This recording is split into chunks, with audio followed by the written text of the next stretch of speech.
previous days when the whirring's been going around. It's just a little circle that's going round and round.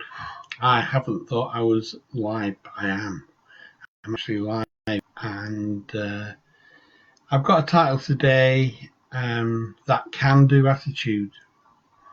I was thinking about my dad, and when it came near to the end of his life, he had a very close family friend who wanted to write down my dad's memories, my dad's memoirs. And my dad hadn't spoken about the most difficult time in his life when he was a soldier, and it was in the time of World War II. And it just amazed me that when the document was published, how much he'd actually gone through. And my life growing up had no knowledge of that.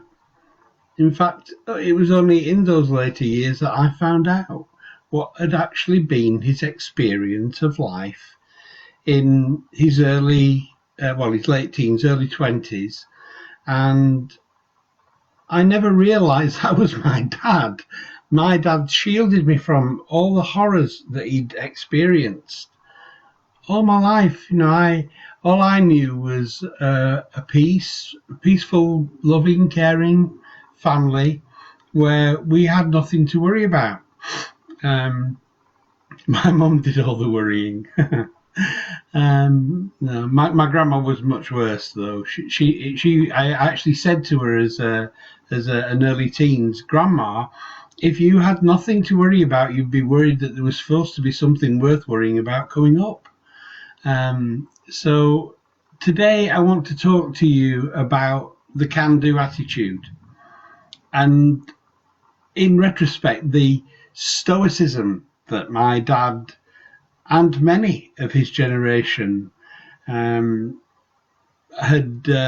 come back from the horrors of war and just got on with life, and just been so grateful to be back in the normality, so-called normality of ordinary life, where people were decent and honourable to each other. And I would say that he was somebody who had a can-do attitude. And I'm wondering whether that's you today. Now, there's all kinds of problems that we can focus on each day.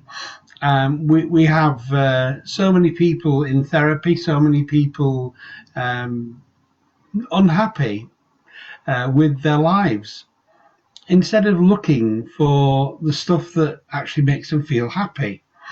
I was on a very late night call to Perth in Australia via Facebook last night, and I started singing what my family must have thought if they were waking up at that point. I see trees of green, red roses too. I see them bloom for me and for you. And I say to myself, what a wonderful world. How many times do you stop in your day and think, it's a really wonderful world that we live in? If you don't listen to the media, if you look out the window today, certainly around these parts, you'll see blue sky and you'll see sunshine, and it looks like a beautiful spring-like morning, which is what it actually is. I've seen the birds in the garden come to the feeder. They need restocking, so I have to get out there and put some more bird seed out there.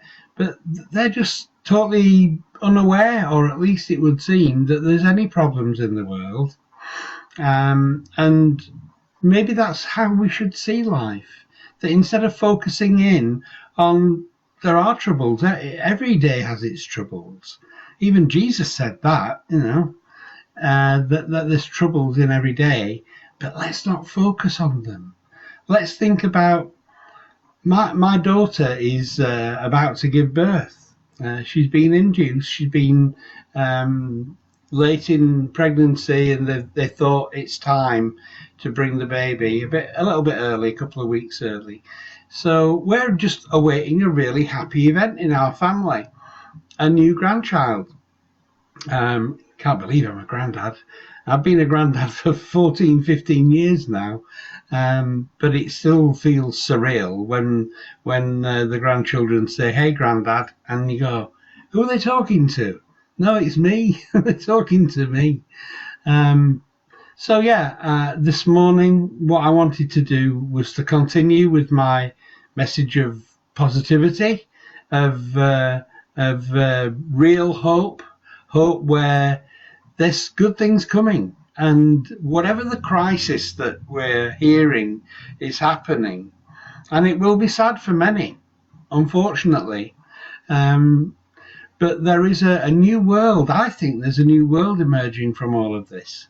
And it's funny, isn't it, in these times of crisis, how many people go out of their way to show love and compassion and care and honesty and we call it the stiff British upper lip, but maybe a bit of backbone. That's what we've got to have in facing our world. And my dad, this is the thing about, the memoirs. And if you go to apsmithonline.com, that's my website, apsmithonline.com, you'll be able to see on the 6th of June, 2014, part of those memoirs, you can actually read what my dad said.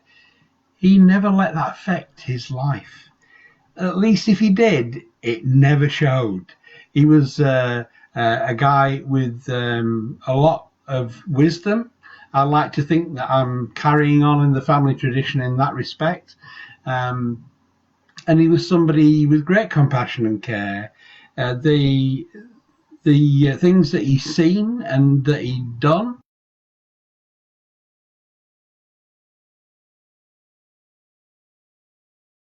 anything, it made him a better person, a stronger person, and a more caring and compassionate and kind person, and seeing the troubles of other people, because he'd had troubles of his own, and being caring and kind and compassionate in those circumstances. Maybe that's what's happening here. I'd like to think it is, that we are, as a community, not as an economy, but as a community, we are becoming aware of each of our friends and family's needs and saying, no, hey, mum, dad, we're very fortunate to both my parents-in-law are still with us. How can we help? What can we do? And then certainly my father-in-law comes back with his humour. And he said, we'll see you in 4 months, all being well. And he's got himself, his military, he was in the RAF, and he's got his cap on. He said, this calls for people with resolve and determination. And, then one of the children says, Grandad, you're my hero. And that's just a beautiful experience that wouldn't have come about if this little bug, I'm not even going to say the C word, if that hadn't come along, we would have probably had some kind of banter in the family. But there's just something special, if you look for it, about what we're going through. Be kind, be thoughtful, and be stoic. Have the can-do attitude. If somebody says, would you help me? I need help. Say, I can do that. I can do that for you. So I'm going to end my broadcast now. I'm going to say love and light to you. God bless you. Namaste.